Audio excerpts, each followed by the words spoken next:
Hey everyone, it's Dawn Woods. I'm sitting out here in my beautiful backyard, winding the day down. It's beautiful. I have birds all over the place, baby birds. So many baby birds have just been born. So we have baby robins, we have baby thrashers, we have baby finches, and we have baby bluebirds just peeking their head out of the little bluebird box. And the moms are just scurrying all about finding their food to bring to their babies. So it's just a fun time. It's a fun time to be outside. Certainly a lot of us are getting time outside, but so you may know that I'm doing a series, a seven session mini video series for parents of adolescents. Can be a kind of a daunting or confusing time to be in relationship with our kids, and so I'm trying to just give a few tips of what I think are sort of the main things to hit home, practically speaking, that will be helpful, I think, to you. So today's session, just so you know, kind of at the start here, is I want to talk a little bit about conflict, what I'm calling removing yourself from the heat of a conflict. I think it is such a helpful tool. So it's almost a skill, really, and it's exercising self-control, which is why I think it is a skill. So I want to talk a little bit about why conflict's happening so often. I think it's exhausting. I feel like it's kind of ongoing at certain stages. There can just be conflict after conflict, and it is exhausting. And then I think we have less margin to handle it well. So I want to tell you a little bit about why I think it's happening, and then 3 reasons to step out of it. So why is it happening? Your kids are at a really significant developmental point of shifting their independence, right? Or creating an independent life, shifting from being dependent. So in the home, there's your authority. It's in place. It's a right thing to be in place, and they actually have felt safe there. Now they are shifting to, they want to be their own authority, and you're living in the middle of the shift, and so it can be a really frustrating time, I guess, actually, for both, because it's right for them to begin to strengthen the muscles of independence. It's just, how do you go about doing it well? And so I think conflict can kind of set the relationship back a bit. And so here's 3 reasons why, 3 reasons why I think you're in the argument and you say, I'm going to circle back to this. I don't think we're hearing each other. I think our emotions are too charged right now. I'm mad. You're mad. This is not a good time. We're going to let's circle back to this. And you walk out. You don't storm out. You're not walking. You're slamming a door, angry. You are self-controlled, composed, and saying, I need to leave this right now. And if there is a goal around this, it is to show your kids like a little snippet of healthy ways to handle conflict. So you're kind of representing that to your kids. You're giving them a model, like almost an example of that, since it is something we deal with for the rest of our lives. So the first reason is, and I heard a counselor I respect a lot say this: the longer you are in an argument with your kids, the younger you become. Is it not so true?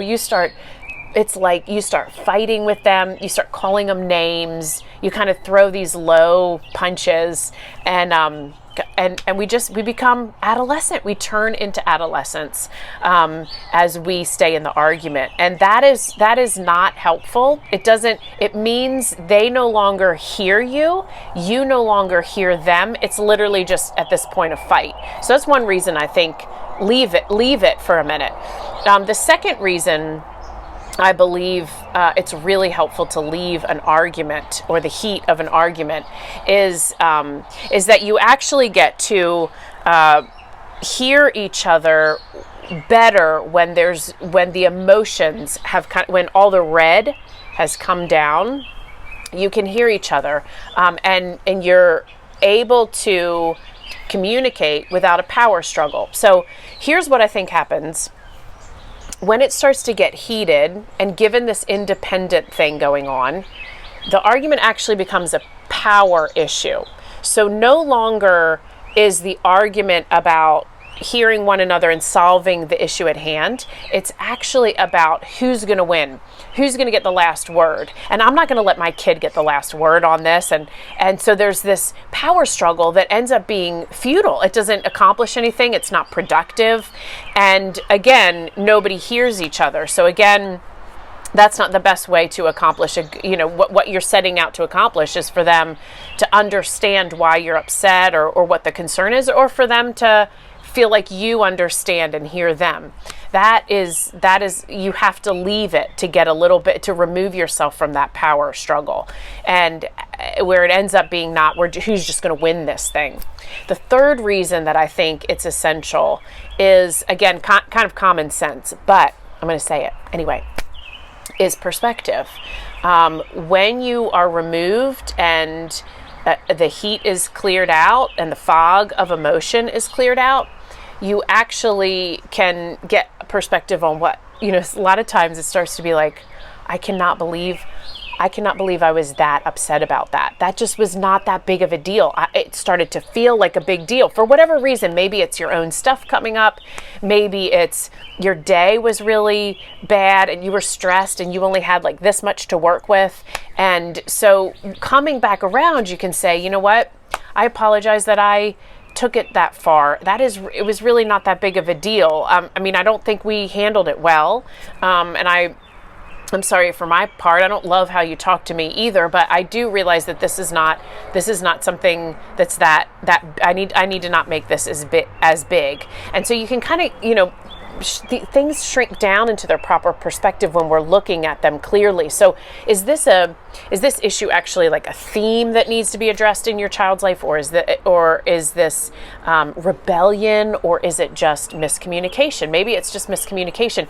We're able to discern a little bit better. We can trust our perspective on it a little bit better when we're removed. So that's another good reason to step back. I often think about the margins. So when we're stressed, or when conflict is built on conflict day after day, the margin is this small. So something triggers it and it takes 1 second to kind of get back to the flames of a conflict.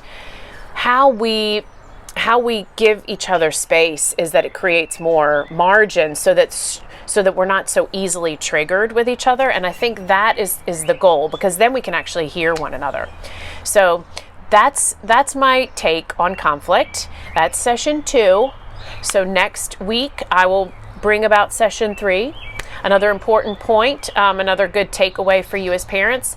If you want to hear more about kind of my philosophy of parenting, or some of my perspectives about life that I've learned along the way working with families, you can go to my website, Poulterer-Woods.com. And if you want to reach out or have further conversations, please, I would love to. And send this to friends. Everybody's kind of going through this. I would love for you to send this on to people who it may be helpful for. But in the meantime, have a great rest of your day, and I will see you for session 3.